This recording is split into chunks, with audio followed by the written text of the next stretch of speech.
Hi, well, what's up, guys? We are Tottenham TV here. Welcome to another episode of the We Are Tottenham TV podcast. I'm joined again by my brother Ben, and making his on-screen debut. You might know him, the guy from the Spurs journalist from Twitter. It's Marc. Benamram, welcome to the channel. The man that's never been seen before. It is my debut. How are you feeling? How the nerves? Your on-screen debut. I'm shaking. So it's great to be here. It's very rare that I do this sort of thing, but for you boys. Oh, it's a pleasure to have you on, Marc. Long-term friend of the channel. Exactly. There we go. All right, let's get right into it then. PSV, obviously, it was a late winner again for Spurs. What a nervy game that was. What did you make of the performance? We'll start with you, Marc. It was okay. I don't think there was a bit of an overreaction to this. This was awful and it's terrible. I think what we've seen this season is we're looking leggy, and that definitely showed within the performance, itself. On Tuesday, it was okay. It wasn't as bad as I've seen in recent weeks. There were decent patches in the game. I think the overall feeling, I felt anyway, was that we just constantly looked tired, whatever we kind of did. It took individual moments from Lucas or Dele to kind of spark us into life. But in terms of the fluidity of our play, it was very slow. It was very jaded. You could see we were tired. But having said that, we kept going, 1-0 down. Harry Winks, I thought, was immense, and we kept going. We got the win, and it's not great. It's what we've been used to so far this season in terms of our performance. But we got the win.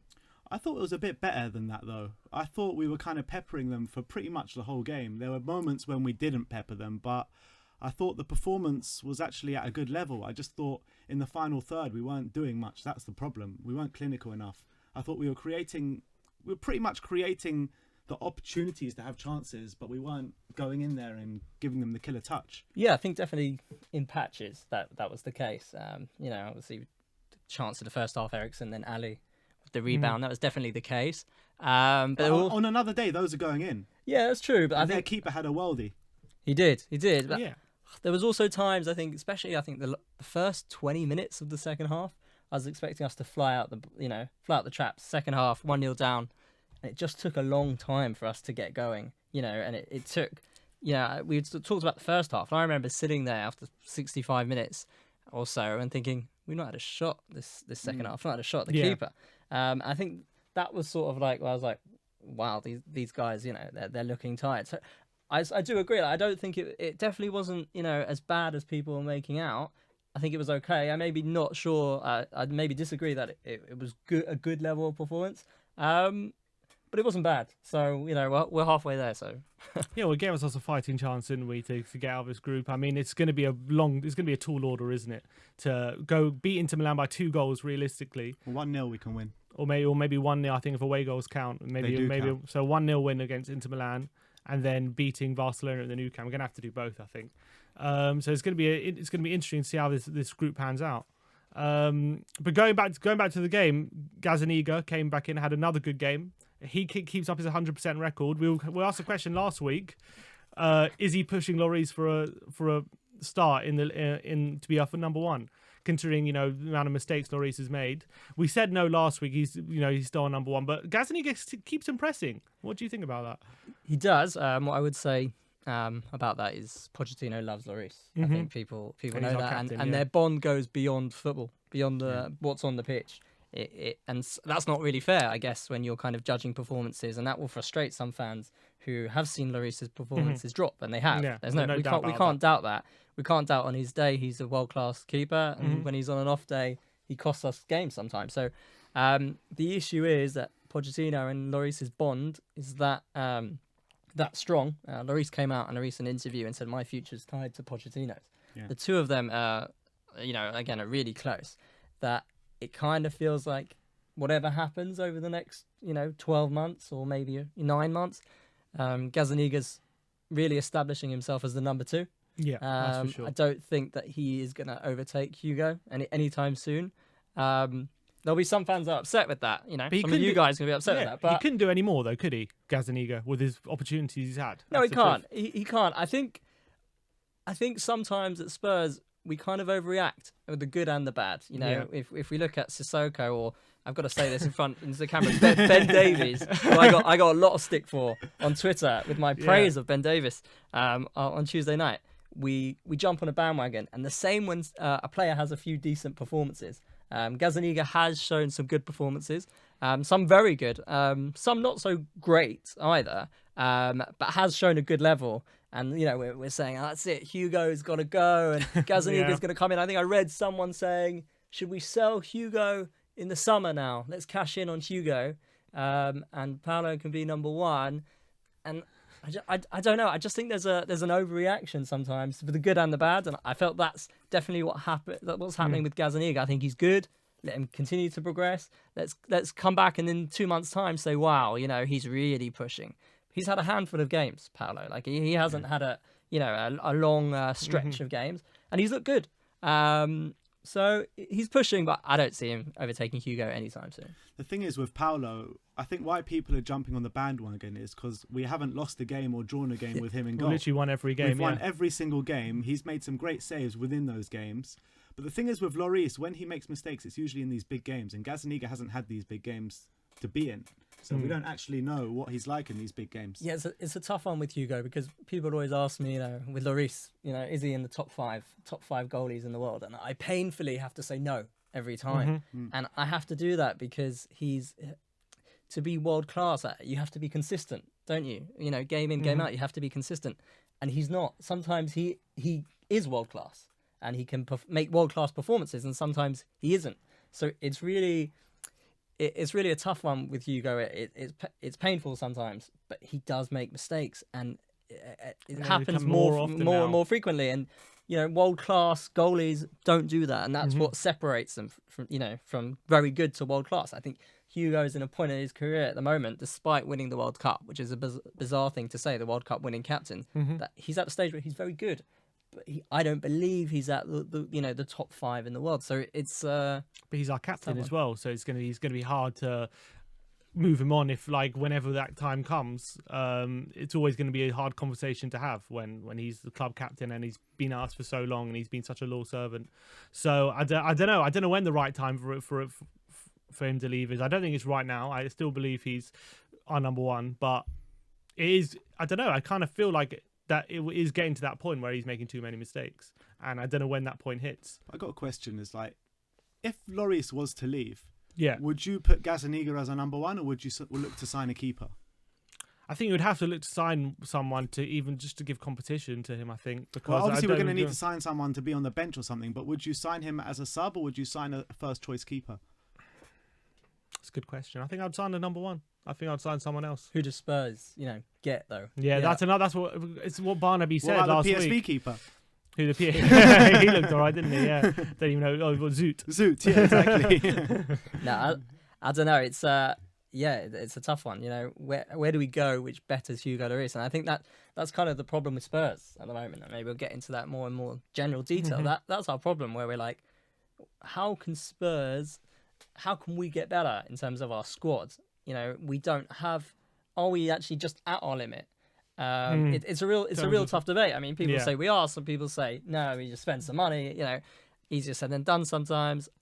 It's a real tough one. I think Hugo epitomizes that, where he's very good, and we probably can't get better at this stage than Hugo Lloris. But does that mean we're going to progress? I don't know. You know what summed up Lloris in a nutshell was that performance against West Ham. He was absolutely brilliant. Pretty much won us the game. And then against PSV, the next game, he goes and does that. Yeah. It's like just sums him up completely. You know what I mean? Time Mayer says I'd rather get the Ajax keeper. The Ajax keeper? Yeah. Or he's may as well sign the whole Ajax team alright. Well, there are links with him. Maybe that's probably where and that kind of buzz. We hear links and it's like, oh, he's as good as Hugo Lloris. I don't know in terms of targets, but he's definitely one mention. So. All right, moving on from the goalkeeper, and I think a player who we all wanted to have a good performance because he was replacing Trippier at right back, who has been in dreadful form. So everyone's looking for a big performance from Serge Aurier on Tuesday, but I don't think we got it, did we? We were looking for a performance that could really tell us he could really overtake Trippier in the long term. Or I don't know, there was a lot of pressure on him, I thought, for that game on Tuesday, because Trippier was just in woeful form. But I really don't think Aurier came up trumps on Tuesday. I've been calling for Aurier to have a long extended run in the team for a while now, because I think Trippier's been awful this season. But I was left with a bit of egg on my face after that game because I thought he was dreadful, to be honest. Poor game, I thought. I think we've got a little bit of a problem at fullback. Yeah. I remember actually doing a show with you guys a few months ago for another podcast. Yeah. And the question was asked, like, where do you think we need to improve it? And definitely one of the areas I said was fullbacks. Yeah. Our fullbacks are definitely, Kieran Trippier this season has not been at it. Let's be honest. His delivery's still great, by the way. It's always been great. But in terms of his defending, especially in a back four, when we go to 3 centre backs, he looks so much more comfortable. But him this season in a back four has looked, really worrying. Serge Aurier, listen, it could be down again to the fact as Aurier's played, I think, 3 games all season, and he didn't have the, robust performance up and down, making these amazing crosses. His final ball, especially on Tuesday night, was awful. Yeah. Woeful. He hasn't been given enough of a chance so far this season. Obviously, that can depend on what Pochettino sees in training. But it's a real problem area for us because at the moment we've got 3 out of 4 fullbacks that are underperforming and one who's injured. Yeah. That's the truth. It's a real issue. Serge Aurier, I don't believe he's the answer. I think between now and the end of the season, this will define his Spurs career. I believe that. Pochettino will probably make up his mind about Serge Aurier very quickly. And the next 6 months or so will really, really define if we're going to be back in the transfer window looking for another fullback. Do you think his mind's made up already, though, Pochettino? What, on Aurier? Yeah, because he doesn't seem to be getting a look in hardly. He's been playing very, very bit part. Trippier's been playing most games. Yeah, that's true. I don't know if he's made up his mind, but I think it does say a lot that Pochettino hasn't played him that much, and considering the poor form Trippier's in. That's what I'm saying. Yeah, I don't know if his mind is made up already. I think Poch is a guy who would if a player's applying himself in training and listening to his methods, he'll always give him a chance in the first team. So I don't know. It's hard to say. The thing is with Aurier, he's got all the tools. Yeah, he can get up and down. He's fit. He's got that physique, you know what I mean? But it summed him up, didn't he, when he was seeing a ball out for a PSV corner? Yeah. That was ridiculous. That just sums up Serge Aurier for you. Something to bear in mind is he has also had his injury problems so far this season as well. So yeah, that's true. He started the season fairly well, I remember. Yeah, he did. We were talking about what good performances he was against, like I think Brighton it was. He put a really good performance in. And then he got injured. Especially over the next you think about now to January, he's going to be called upon like he is. He can't play Trippier that many games, especially with his current performance. But even if he was playing brilliantly, 10 out of 10 every week, he still wouldn't play him every game. So it's going to be really interesting because he is going to get a stretch of games at right back to show what he can do. So yeah, maybe it will even be January, February time where we kind of see where Aurier, his future lies. It's a shame. It's quite knee jerk. It's a shame that we have to be like that. Yeah, that we're like he's been here for a season, and we're like, this is his last season. I don't know. It's a tough one, but I guess you don't have long to prove yourself. He's not a young defender. No. We're in a results driven business here, correct, so. Correct.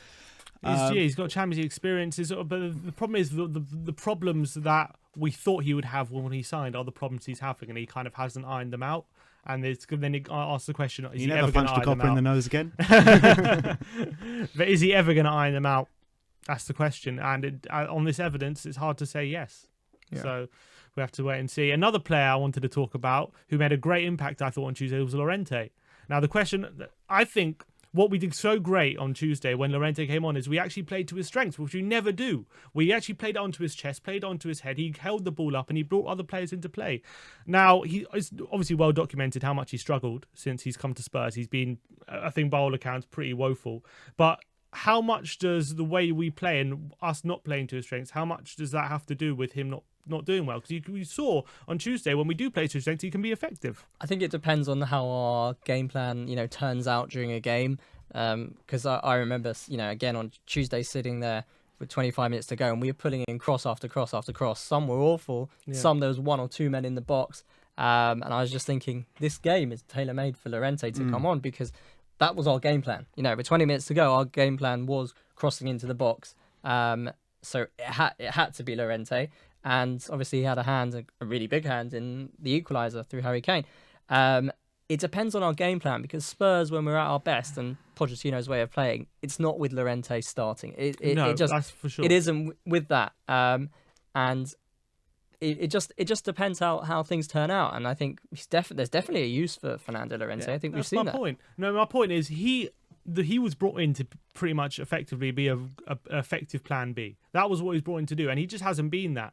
But from my point is in people are blaming Llorente for that, but is it more the fault of the team than it is to do with Llorente why he's failed?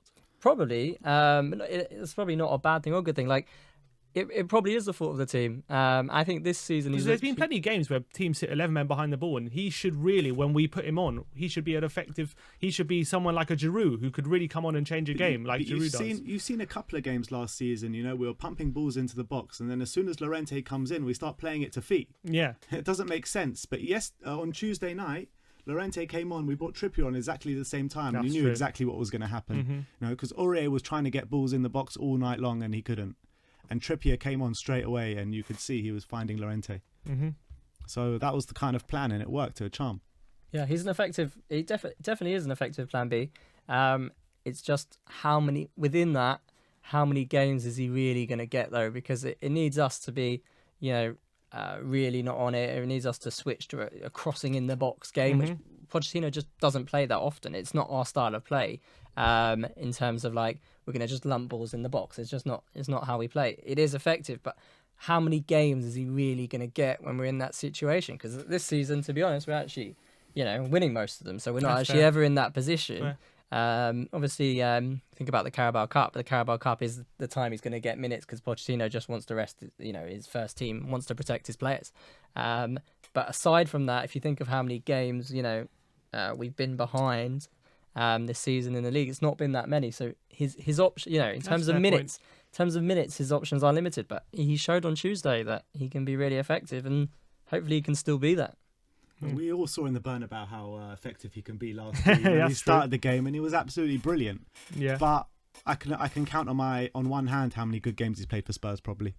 Well, it's funny is that if you actually look at his stats, they aren't that bad. Oh, really? Yeah, but it's only because of a hat trick against Rochdale. Yeah, I probably is with a stat someone's got to score them. But obviously, we went for a very attacking lineup on Tuesday. I think we created a lot more chances than we usually do. Is Spurs this season? We've had a lot of trouble with injuries.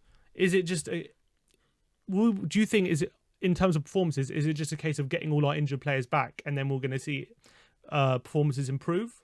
Or do you think the players at the moment, they're kind of because I feel like they're kind of struggling at the moment with fitness? I think it's a combination of two things. It's the injuries and it's then the subsequent fitness from injuries and the World Cup. It's the two combined. The lineup, I think, that was chosen by Pochettino on Tuesday, for me, wasn't because he was like, I'm going to go for this.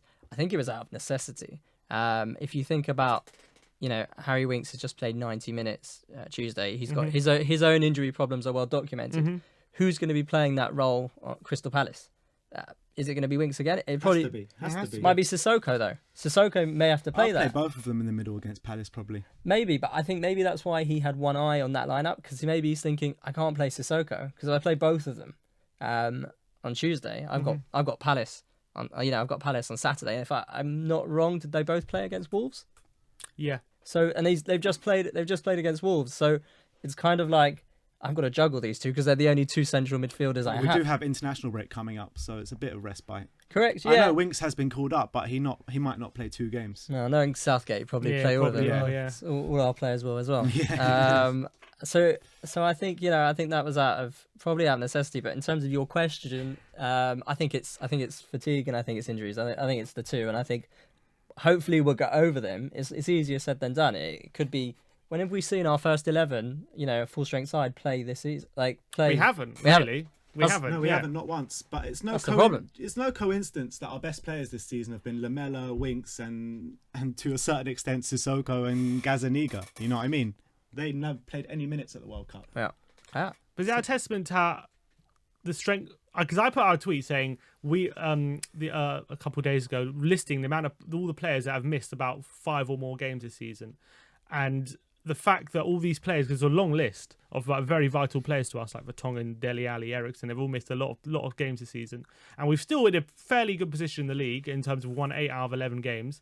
Yeah, Champions League not so great, but is it a testament to the squad strength or more down to Pochettino as to why our position in the league is still fairly strong? I think it's a bit of both, to be honest. I think Pochettino's doing very well with what he's got. I think, we've got a great squad there. It's very underestimated how good our squad actually is. We've got so many injuries, and you're looking at our team. We're playing good. We got good sides turning up every week. It's not like we're playing kids or anything. We've got a good squad there. I think. What are you laughing at? Joel Holder has commented. Of course he has. Said, Mark, don't leave the podcast halfway through. Classic. There you go, Joel. You happy? You go on, as you were saying? I can't remember what I was saying. But I was saying, I think it's a bit of both, because I think the squad is very good. But I think Pochettino, I just love the man. He's such a great manager, and I think he just needs to win something, doesn't he? Do you think our squad's underrated? Our depth? It definitely is. Yes and no. I think if you look at I'm sorry for the kind of the sitting on the fence answers, No, it's but all right. if you look at the fixtures we've played so far this season, I think there is such a gap at the moment between the top, more than ever, between the top teams, the top 6, and the bottom and the rest of the league. I think we've been quite fortunate. If you look at the teams we've actually come up against, we can talk about United, 3-0 Old Trafford. We will for years. We'll probably put out a DVD and all this stuff. But if we What, take, you're telling me you haven't bought it already? yeah, pre-ordered it. If you take that result aside and look at our fixtures and then look where we've won and where we've lost. We've lost to Liverpool at home. We've lost to City at home. We lost to Watford away, who were in good form at the time. Barcelona and the rest. Milan, and the wins have come against teams that are the lower ends of the table. So we've had the squad depth to deal with those fixtures, which I think most of the league, the rest of the top 6, United aside, I don't even know if I count them as top 6 anymore, but United aside, the rest of the top 5 or whoever have dealt with quite easily. So we're the same as them. It's when we come up against these hard fixtures. I remember Liverpool, and I said it myself. Against Liverpool, we were like, yeah, but we have players injured. That's why we lost, because we have players injured. City, well, we're tired. Eriksen, Ali on the bench. We played very well against City, though. Yeah, we played well, but we lost. It's like, oh no, but we had Eriksen and Ali on the bench. So it's in these games where when we lose against the bigger teams, we're like, yeah, it's because our first teams aren't playing. Excuse. And then when we beat the lower half of the teams, the easier teams, we're like, look at our squad depth. So it's somewhere in the middle. If you're asking me who we need to sign, etc., we're probably fullbacks and centre mid away. So that's kind of where we are as a team at the moment. So, but it's funny because the mood the mood around Spurs at the moment is like great. It's like we've had a bad start to the season. Yeah, and I guess when you take the Champions League into account, I guess you could argue we have, but when you look at the league in terms of the table, like it's probably what is our best start ever in terms of points into a league season, and it just doesn't feel like that, does it? Do you think just the stadium delays and everything that coupled with the fact we didn't sign anyone as well in the summer just has contributed a bit of a negativity around the club? You've hit the nail right on the head. The stadium is the massive thing about it. Nobody wants to be at Wembley anymore. Everyone's going to Wembley like a chore. No one's going because they want to go see Spurs play. No one's going because they want to go to Wembley. They're going there literally because they bought their season ticket and they just have to go. Probably forgot to get the refund. You know what I mean? It's just like,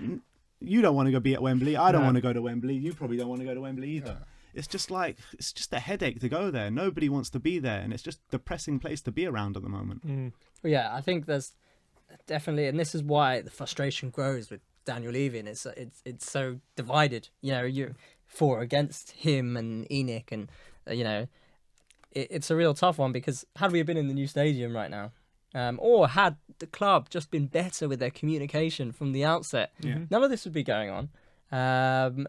And it's such a testament to Pochettino, how he's taken this, coupled with the no signings, which I don't care what anybody says. he was not. He was told there would be signings in the summer. His bottom line, sure. That's what he was told. There's no. I've heard people say all sorts of nonsense that he decided he didn't want any more players. Yeah, all people, because everyone was misconstruing his comment that he said we should take risks. Some people said we should take risks in the transfer market. Some people were saying he meant we should take risks by not signing players. But it was quite clear what he meant. It was more than clear, and he said it more than one. More than on one occasion. It's just the way Daniel Levy has handled certain things reminds me of why there is such a divide within him, and that's what it does with the club, because there are times under Daniel Levy where we've been a complete circus through the years at Spurs, and then there's been times under Daniel Levy where we can look back and be like, wow, look how far we've come under the regime. So it's really a tough one. What he's got, Daniel Levy, is he's got incredibly lucky with Pochettino, because without Pochettino, I don't know where he would be. Dream, though, isn't he? Pochettino. 100%. He's Daniel Levy's dream, and if Daniel Levy is still at the club, and they haven't sold up by then, which you never know, but if he's still at the club within the next few years, and Pochettino decides to go, his new dream's going to be Eddie Howe. It's just the way Daniel Levy operates, and you just think about kind of like the no signings, the stadium issue, the lack of communication. Like, none of that has to do with how we played on the field, and it's just like if they could sort the back end of what we do at a football club, we would be in such a happier place right now. New signings would probably be further up the league right now, playing at White Hart Lane. You never know. We can't. We're playing within our means, but we could be a little bit higher up in the league right now. It's just kind of where we are, and that's where the toxic kind of feeling has come from, and none of it is directed at Pochettino, and none of it is really directed at the players, no more than it usually is. So no, it's funny. What happened on Tuesday was the first time probably ever a Pochettino substitution got booed. When Lucas went off, Lucas saying that's probably the first time I ever see, and Pochettino pointed it out. It's probably the first time. I heard Ben booing him. Yeah, I've never booed a Spurs player except for Hossam Ghali. Is that do you think that's a symptom of any Spurs fans' frustration, or is it just a one-off kind of? Nah, I think it was a one-off. You saw he was our best player on the pitch at the time. Yeah. Everyone was calling for Son to go off because he was having an awful game, and I think that's just literally what it was. Yeah. He had the last laugh, didn't he, Poch? So, yeah, he did, because we won the game for sure. Completely agree with that. All right, going on to Son. He has had a pretty poor season, hasn't he? I can only remember one good game he's played this season against West Ham. Do you think he's still suffering from the amount of football he's played over the summer? He played a World Cup. He played the next tournament after that, and he's got another tournament as well in January, doesn't he? Yeah. The guy, it just doesn't stop for him. How many games did he play in, September, I think it was? Mm-hmm. He played so many games, it's unbelievable, and it just came straight back into the side. The guy needs a rest. He's tired. He's knackered. But he's probably going back to South Korea, isn't he, on the international duty? I don't know if they struck a deal. Was that last international friendly or this one where actually he wouldn't be going for the next two? I don't know. But he went to the last one, though. I thought of that deal, but then he went to the last one. So maybe it's this. Maybe it's for the upcoming. Well, let's hope so, because the guy needs a rest. I think it may be, but he does need a rest. But that's the common theme of our season. How can we be in November and saying all our squad need a rest? Yeah. So it's kind of like, we can use it as an excuse all we want, but what can we do? We've got to get on with it. Other clubs have to get on with it too. Maybe not to the same extent, or maybe they do to the same extent. They just have bigger. Club had 9 players in the semi-final. That's true, but then you look at I think we're going to harp on about 9 players semi-final. Yeah, what a team! What a team! As an excuse for so long, and it's just other clubs, they went out and signed people. They went out and made sure. Why didn't we sign anyone? Why? Stadium. I mean, it has to be. It's the bottom line, if Daniel Levy's promising Pochettino signings, he knows the stadium. Is it these extra costs? Is that why we didn't sign anyone? I think kind of we have to be realistic, and I think the thing with Daniel Levy is, I remember saying this, he wants to sell people at the current rate, and he wants to buy players at the rate they were 10 years ago. Yeah. And I look at the example. Of 2 players in particular, and people are going to get so annoyed with me going on about it, but I'll speak about them. Ross Barkley is number 1, where Ross Barkley wanted to join Tottenham Hotspur. Mm-hmm. For all intents and purposes, he thought he was going to be a Spurs player, and for different reasons, and people can say differently, he was always going to Chelsea. you can believe what you want. For different reasons, it didn't happen. That a part of that was financial. Jack Grealish, I mean, what a mess up we made there with Jack Grealish. Yeah. People say, oh, it's not who we need anyway in the caliber. It doesn't really matter what people think in terms of that. That was a deal. Jack Grealish thought he was coming to Spurs, and that didn't happen. Wilfried Zaha is another name I'm going to mention, because with Zaha, there's been long-standing interest. They want 75 million, don't they? But then we pay it. That's what I don't pay get. it, though. We're not going to pay it, but we should pay it, because at the end of the day, people can say he's overrated. He's not worth 75 million. Is Virgil van Dijk worth 75 million? No. When Liverpool paid 75 million for Virgil van Dijk, probably is now. But when Liverpool paid the money for him, people were laughing. You know, you had Neil Warnock claiming Bamba was 10 times better than him and stupid things like that. People were laughing at Liverpool. Now no one cares how much Virgil van Dijk costs. Wilfried Zaha, if he costs an amount, and whether we need him or not, I don't know. But if Pochettino wants him, and that's how much he's going to cost, you pay the money. Do we have that money to spend is another question. Is Daniel Levy prepared to spend that money in this current climate with what's going on in the stadium? No, is the answer. He's proven that. January is interesting. Let's talk about January for a second. Because very interesting. I still don't think we're going to sign anyone. We've been hit by the news today that Dembele is going to be out for 6 weeks, not going to play again, most likely in 2018. A couple of questions, really. Have we seen the last of him? Is it because there's rumours he's going to be leaving in January? And are we going to sign a centre mid in January? Because we clearly need one. We've got 3 injuries at the moment. And apparently, Wanyama and Dyer might be back for the weekend. They're still not. They still haven't been great this season. Dyer's been called up to England, so he better be back. That's fair. Do you think we'll dip into the market for a centre mid in January? And have we seen the last of Dembele? In terms of Dembele, I think so. I think it's. You think so? I think so, because he's on his last year of his contract. He's on his last legs as well. He's on his last legs. Who's gonna, a business point of view? And I'm sorry to do this after everything I've just said, but how can you offer the guy a new contract? And if you are, you're going to offer him a 1-year deal, and he can probably get more money at, say, in Syria where he's wanted, or China where he's big time wanted. Yeah. There, and get a big pay rise and a nice end to his career. So kind of like, how does it make sense for him to stay beyond the season, if not January? January is our last chance to get some money for him. It wouldn't surprise me if he goes, and it wouldn't surprise me if he runs down his contract. It wouldn't surprise me if he signed a new one. So it's just in terms of Dembele, I don't know what to say. It's a real tough one. You can see him leaving in January. I can see him leaving in January. The thing is, with the January thing, like, he's injured now until January or beyond, so it's going to be hard for a team to sign him even in January. I think, that's true. I could see him going in January, but I think if the club were deciding to, if the club were deciding to sell him, they should have sold him in the summer. Yeah. You're going to get some value.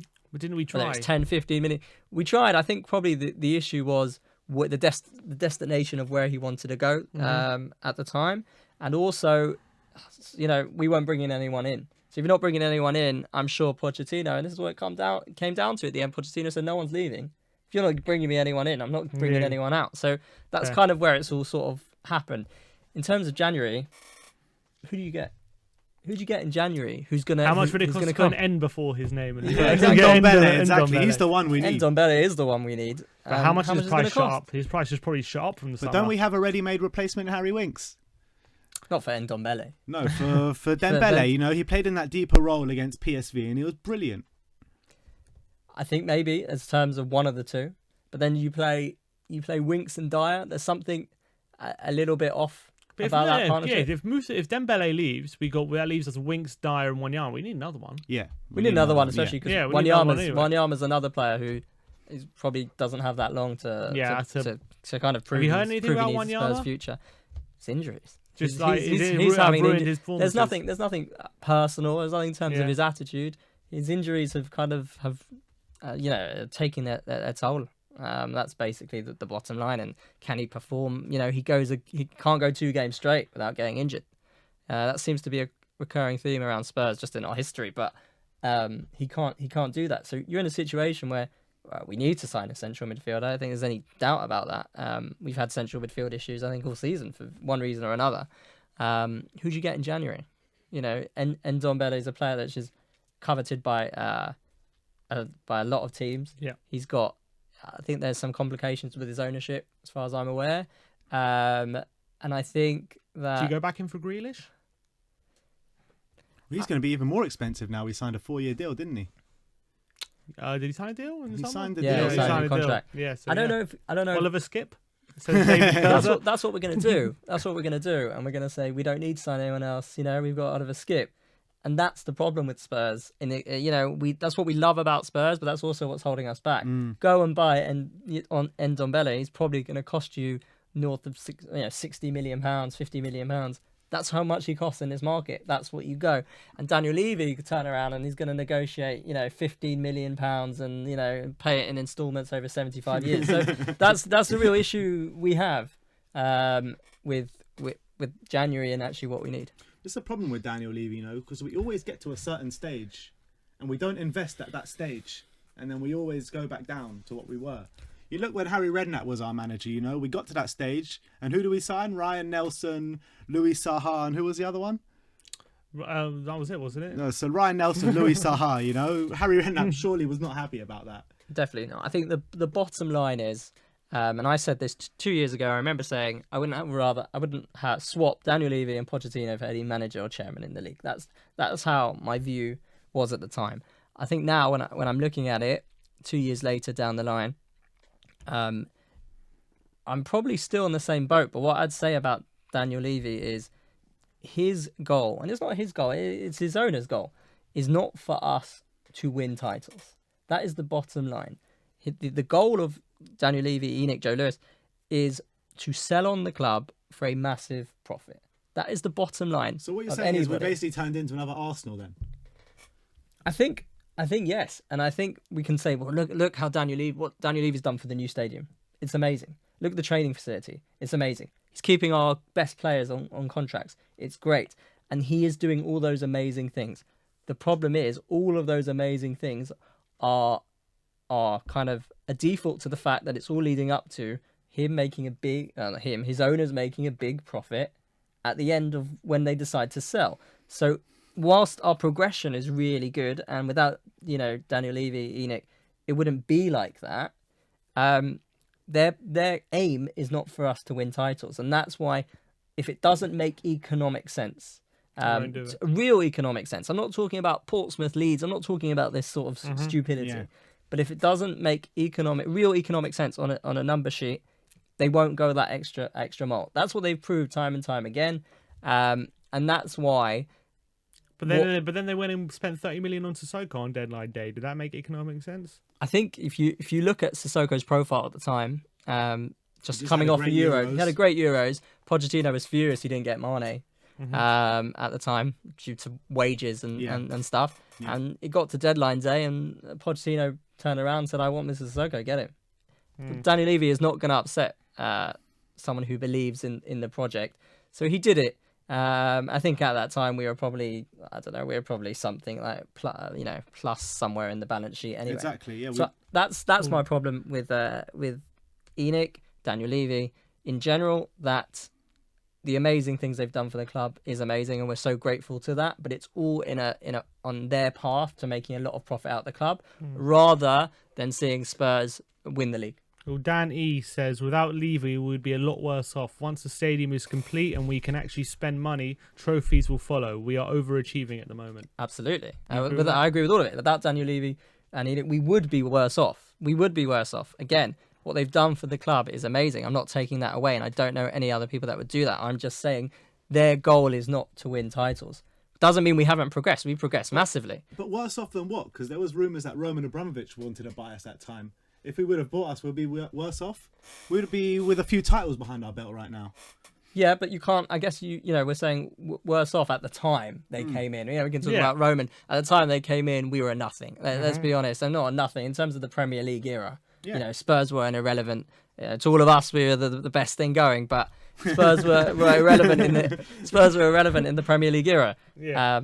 Daniel Levy and finished ENIC, higher than 7th, didn't it? Daniel Levy and ENIC have come and they've changed that. So, of course, without them, we're grateful. I'm just saying their bottom line is not Premier League. Their bottom line is money. And that's kind of the issue. Are we overachieving? We are massively overachieving. And that is down to Mauricio Pochettino. Craig Sawyer, well, he's messaged a few times. He wants to be asked, any chance we're going to sign Wilmar Barrios in this January? How many times has that name propped up in the last 6 months? Quite a few times. Every time it gets shot down. It always seems to come up when his agent is looking for him to get a new contract. From what I know and what I was told in the summer, again, people can take me from what I am. People can think I'm this and that. That's really up to everyone. There was interest. There was interest. I don't know where it is. I don't think it's as high as everyone thinks in terms of, 4 weeks ago, his agent, we had signed him and that went around on social media. Yeah. That was a bit of a bizarre story. As far as I'm aware, there was interest, but I don't think there's anything imminent. I'm sure there are better placed sourced people to tell you better than me. There's no one better than Marc Benamram. Yeah, exactly. Tottenham transfer source. Let's get another question. Mark, can you please apologise to Spurs fans for saying Davis had a great game against PSV? No, definitely not. I think firstly what I said was he was that one was of from, our... who was that? That's from the Spurs guy, at the Spurs guy. Thank you, the Spurs guy. I think what I'd say is definitely not. What I said is he was one of our better performers on the night, and I do stand by that. I think he was, especially in the second half, he was actually pressing the ball. He was closing down. He was running up and down the pitch. His final ball was not great until he actually got an assist for the winner. Yeah. And if Dele Alli had done that, we'd be like, well, what a cross. But Ben Davis, again, how we, as a club, I think we do scapegoat people to the extreme, as it's Ben Davis That's at just the moment. The nature of football fans. I don't think it's yeah, maybe you're right. Do you think there's a lot of pressure too much pressure on Davis at the moment, given that Rose is injured a lot of the time? He's pretty much playing every game at that left back because he doesn't really trust anyone else to play there. Correct. Pretty much playing rubbish every game as well, though. But it's a lot of pressure on him. I don't know. Again, against Wolves, I think he did okay. I don't think he was as bad as what was made out, actually. I think on Tuesday, he had a decent game. I didn't see that many, outstanding performances. For me, I thought he had a very good game. And I do not apologise for my comments. Ben Davis fan club right here. No, honestly, I think football is a game of opinions and you shouldn't have to apologise for one. Well, I did get a lot of people disagree with my opinion, and that is that's fine though. That's fine. But given Rose is injured again, we've heard today that his another setback in his injury process, his recovery. Is there even more pressure now going to be put on Ben Davis? Didn't Poch say he's going to be back after the international break? He said maybe not even the first week after the international break. Oh, really? Yeah. So I think he had a mini setback. I think so. So that means we won't see him this season, basically. Yeah, exactly. Yeah.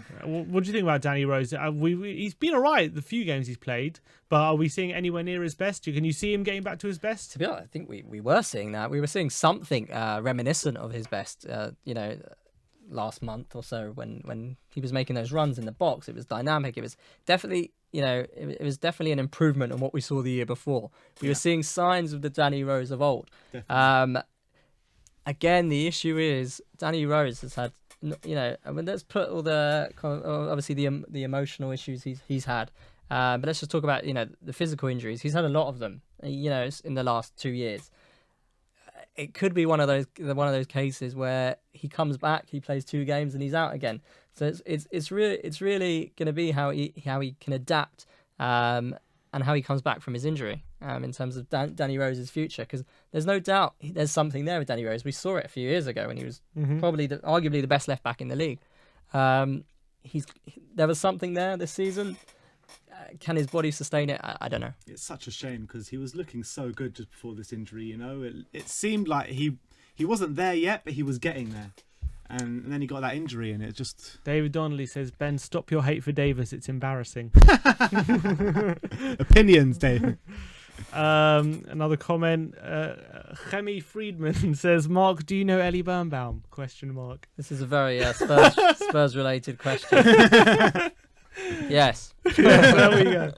I want one player I wanted to talk about. Let's talk about the Wolves game for a bit. Juan Foyth. What did you think of his performance against Wolves? Because everyone obviously he had a great performance, didn't he? And then he gave away 2 penalties.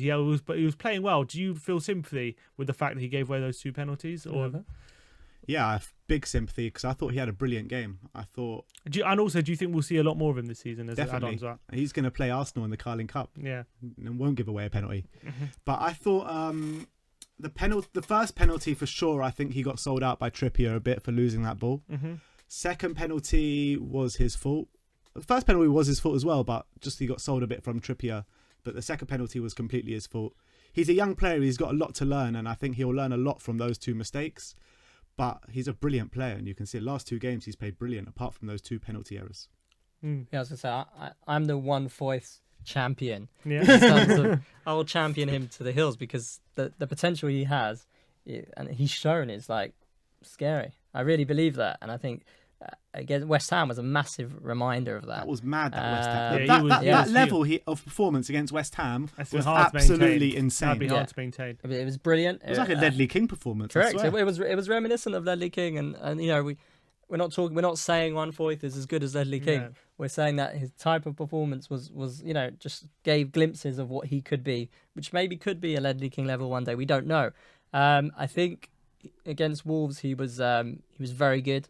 I think Trippier sold him down the river for the first penalty. Second penalty is him. It's clumsiness, and that not the first penalty, the second penalty probably switched from what was actually a great game to a very decent, decent 100%. performance. I think that second penalty, you can't legislate for that. You can't give him an excuse for that. It was a clumsy tackle he didn't need to make. I'm sure he knows that. Pochettino said he's going to learn. It was on him, and I think that was probably the only blemish on his performance against Wolves. I don't think the first penalty, that can happen to anyone. The second penalty though especially was, but there's a player there, there's no doubt. We actually left him out of our Champions League squad at the beginning of the season, but given his performances this season since he's come into the team, do you think he might be regretting that now? 100%. You know, we've got Vertonghen out until the end. Given our injuries as well. Yeah, Vertonghen's out until the end of the group phase, and we've only got basically 2 fit centre backs in our Champions League squad. Well, and Dyer as well. Well, yeah. Yeah, but Dyer, when's the last time he played centre back for us? Mm. Foyth needs to be into that squad. We need him. We can't now. Yeah, I know, but I think we can put him in if we qualify. If we qualify, yeah. Yeah, I think if you look at Pochettino at the beginning of the season, when he selects the squad, he's got Vertonghen, he's got Sanchez, he's got Toby, he's got Dyer who can slot in there. He's got to decide who misses out, and it wasn't a surprise to anyone that Foyth was the one to miss out. I'm sure the player's frustrated himself that he's only getting minutes in the Carling Cup, but I think him proving himself in the Carling Cup then convinced Poch actually we can play him in the league. So we'll see how he was making noises, wasn't he? Yeah, there was a few noises. I think but I think what was great was his inclusion with the Argentina squad. Seems to have just given him a whole seems to have given him like a whole new lease as such, and a belief, real belief, and. We'll see how many minutes he gets, but people are excited about watching him play. So hopefully he does get more minutes. If it comes against Would you start him against Arsenal. Palace on the weekend? It's a good question. I don't think so. The reason why I say that, unless Pochettino's going to go to 3 at the back, but I don't think so because I think the only reason he played against Wolves last week is simply because if anything happened to his two centre-backs before PSV and Foyth is ineligible, then he's left in a real problem. And Dyer was injured. Sanchez played 2 games in 48 hours before. So all of that coupled with what could happen if there was another injury meant he was played. I don't know. I don't think he'll play. But it really depends. Maybe Sanchez is feeling it now. Maybe Toby's feeling it. I don't know. If one of them isn't 100%, we could see him. But if they're both ready to go, then I don't see him playing. Okay. The thing is though, when Vertonghen comes back, he's going to get a lot less game time. Davinson Sanchez. Foyth. Yeah, That's that's probably where it's a great problem to have. Squad depth: Vertonghen, Alderweireld, Sanchez, and then one Foyth, a promising youngster. That's an amazing group of 4. If only the rest of our squad could replicate that sort of squad depth, we'd be a lot higher up the league. So. You're forgetting Sanchez is also a promising youngster. Sanchez is fantastic. He's a promising youngster. Because a lot of people are getting on his back though this season. I don't think he's had a great season, but people forget his age. And people forget how much he has to improve and how has to learn. People think he's already the established player because we signed him for 40 million. But he's got a lot to learn. Sanchez is, as long as we don't do anything stupid or he doesn't want to go, will be our central defender for years to come. I mean, he'll be the one constant. He's got all the makings of a world-class centre-back. So. Go on, share with us. There'll not be any more questions if I know people. Okay? I'm pretty sure there's definitely one. No, not like that. Question for Marc from Alex Samuels. Yes. Hi Alex. Rate our Jerusalem trip from a scale of Ben Davis to Harry Kane. 1 point. Marissa Sissoko. I knew you were going to say that. Take that how you will. Good Sissoko. Take that how you will. Take it how you want, exactly. Any prediction for the Palace game? They gave Arsenal a very good game, didn't they? On last time out, Zaha's been in, I think, great form. He's really showing the big clubs what they're missing. I think it's going to be a tough game. I don't see it being. Let's do a predicted lineup. Okay. So obviously you think it'll be Lloris in goal. 4-2-3-1. Yeah. Yeah. So it'll be Lloris. Probably Toby and Sanchez centre backs. Trippier and Davis right and left back. I think Trippier has to come back in. I think it will be Winks and Sissoko centre mids. Lamela on the right. Ericsson, Lucas. Then Dele. No, Dele will play actually. It's going to be Lamela, Ericsson, Dele, Kane, I think. Lamela, potentially Ericsson, no Dele, Lucas Kane. or Lucas and Son on the bench. But Lucas had such a great game and he went off early, so that makes me think Lucas is going to play. It's a tough one. See, we have options now. I'd probably slightly differ. I'm not sure that Harry Winks is going to play. But there's no one else. Unless you drop Dele or Ericsson back there. I think you probably do a similar sort of formation to Tuesday. That's just a guess. I'm usually horribly wrong, so I'm going to be horribly wrong again. I think maybe a similar formation to Thursday with Lucas, Lamela, as long as Dele's okay. Dele, Ericsson, Kane, and maybe Sissoko being that one from deep. And Ericsson and Dele will drop back to form a 3.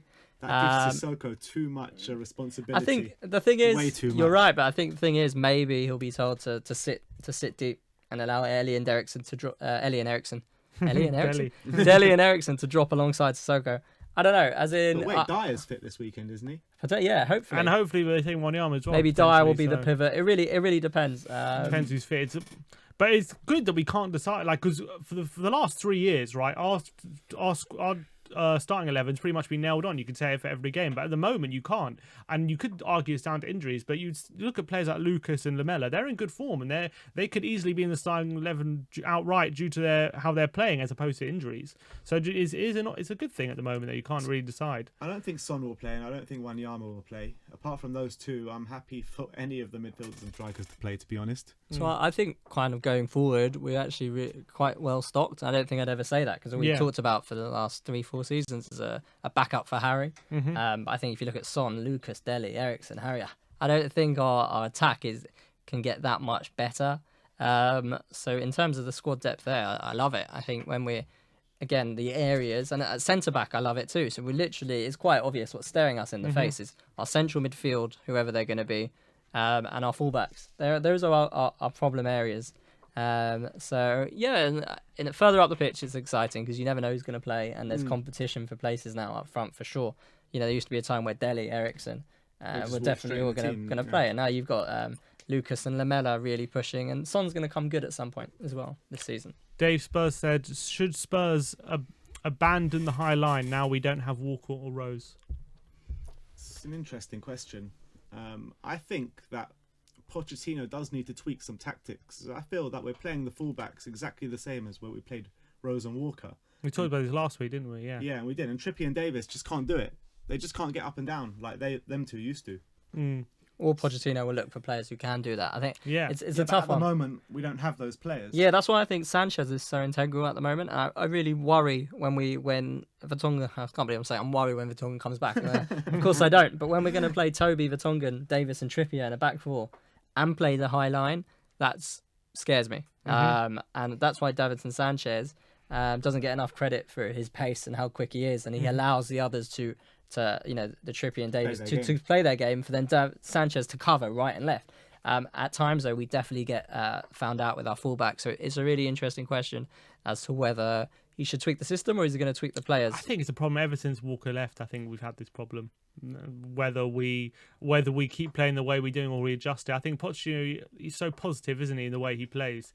I don't think he can help but just go hell for leather with his fullbacks. Yeah, I think also the interesting one will be, though, is not just the fullbacks, but Eric Dyer, because usually what happens within that, the fullbacks go up and Dyer drops back to cover that, and with Sanchez there with his pace, sometimes it's been okay.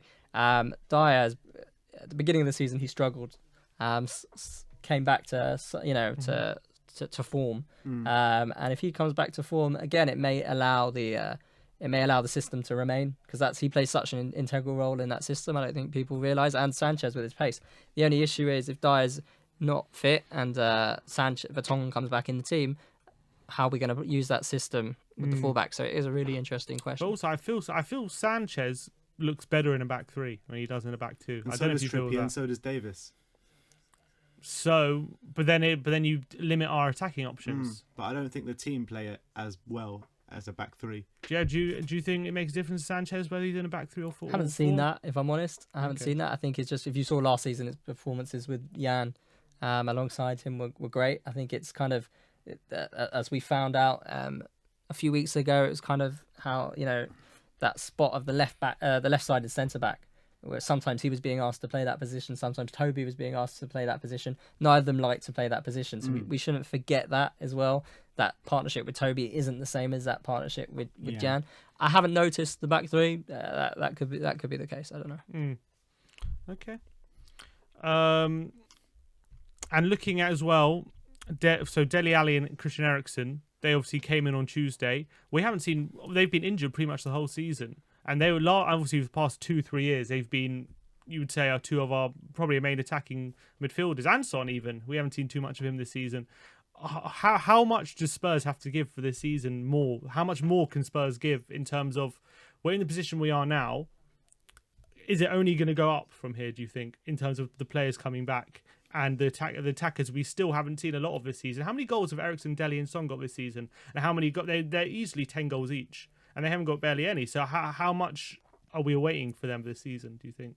It really depends on how well they recover. It's easy to say, they've been injured. So, obviously they're going to come back and get their goals. And we do think that. That's why Pochettino is very careful with, he said it about rushing these players back. He knows that them at full fitness are going to be these players we know. They've got to get to full fitness. It's quite clear that they're not there yet. They've got to be allowed to get there, and that's why the squad and Lamella and Lucas will get so many minutes, really, not only to challenge but to allow the likes of Eriksen and Ali to get to the place we need them to get to. The thing is with Dele, I think every time he's played this season he's been amazing. I think he's had a great season when he has played, but you can't really say the same about Eriksen, because I think Eriksen hasn't hit his heights yet. Seems like he's struggling a bit, Eriksen, and I'm not sure what it is. Yeah, but I'm not sure what that is either, but given that these are our main attacking players from the past 3 years and we haven't seen barely anything from this season, surely it's, in a way, something to look forward to going into the rest of the season, that surely they're going to come to form at some point, and then we're going to really benefit from that and surely go on a run. Where other teams are, look at Liverpool at the moment, their front three are kind of struggling at the moment, but that's their best front three. So it's going to be difficult, because after this Palace game, I think our next 2 league games are Chelsea and Arsenal. Yeah, massive games coming up, and we haven't done well in the big games this season. But I think after that, once we get a nice run, I think we will go on a big run. All right, so we've got a few more minutes. All right, quick predictions. First of all, for the game, what do you reckon? What's your prediction for the game on Saturday? Crystal Palace away. I think Crystal Palace are in a spot where we always say Crystal Palace are hard to beat, but they always get beat. So, yeah, it's true. They always lose like 1-0. It's always really hard to beat them. I don't really know what to make of Crystal Palace, because I'm like, Crystal Palace away, they're hard to beat. But they're not actually hard to beat. So it's a bit of an interesting one. The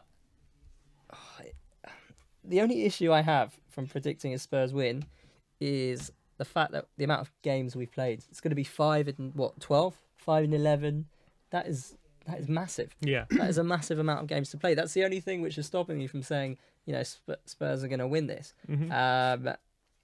So I'm gonna go with the Spurs win. You have to. I have to go. I'm gonna give us a score. I'm gonna go with 2-1. 2-1 Spurs. Geez. Yeah. Who's gonna score? Ben Davis. No. Ben Davis and Musa Sissoko. Yeah. Harry Kane, because he always does. Lamella. He seems to be. He carried on his poor start to the season. Harry Kane getting his 10th goal in 15 games on Tuesday. Prediction for Saturday? I'm going for the standard 1-0 win at Selhurst Park. I'm going 1-0 as well. I think it's going to be 1-0, and I think Dele's going to score it. I think Kane will score. Another quick prediction. When are we going to be in our new stadium? Next season. Next season. Sorry, Chris. So many things. I'm usually pessimistic, but I'm gonna go with let's see. Let's go with February. I've been sold too many false bingo. with this Exactly. stadium. I'm not believing anything. We need to get a roulette wheel or something. Spin it. See who get a You need month to get a up. pool, like a prediction pool. And, Yeah, for the stadium. 100%. And see, let's see who throws up. Exactly. No, And- prediction pool for our predictions, you know. I've got to do a shout out. I don't Go even on. know who it is, but it's the have we moved into our new stadium Twitter? Have you seen that on Twitter? Have we moved into our new stadium? And No, every what day is you just this? post no. So no, another day. So that's you. We'll check that out. That's quite funny. Question for Ben: how many drafts you won this year? From Daniel Kingsley. Do one, Daniel. You're not getting your tickets. All right, we're about to run out of time. So one more prediction: are we going to get our Champions League group? No, No. we're not going to do it. Yes. I'm going Will we take? Will Yes, we take of it to course. Barcelona? You think at least? Will we beat Inter Milan by 2 goals or 1-0? We can We'll do. beat Milan. We'll beat Milan. We'll beat We Milan. can do. I think it could go to the last day to beat Barcelona away. I really, really hope I'm proven wrong, but I think we showed in the San Siro a better side than Milan. Yeah, that's true. I'm quite optimistic that we can beat Inter Milan. To do both is going to be. Would you take Europa League seriously if we were to drop into it? Yeah, you would. Why? There's Why no not? reason why not. Yeah. There's no reason why not. Get that European trophy back at the Lane or Wembley, whatever you want to, whatever. At Spurs. All right. I think we've run out of time. Marc, absolute pleasure having you on. Cheers Thanks for for coming having on, me. Thanks for having me. Absolute Appreciate pleasure. it. As always, like, subscribe, and comment below. Let us know your thoughts. Thank you for all your live comments, all your questions, everything. Tune in next week for another episode of the live podcast. Next week, we're not going to be here. We're not here next week. 2 weeks time. All right, join us in 2 weeks' time when we'll be airing live on Thursday, We'll 7 be o'clock. with special guests Max and Expressions will be on the show. No, I'm sure everyone's going to be tuning in for that one. All right. Cheers for tuning in, and as always, come on, you Spurs.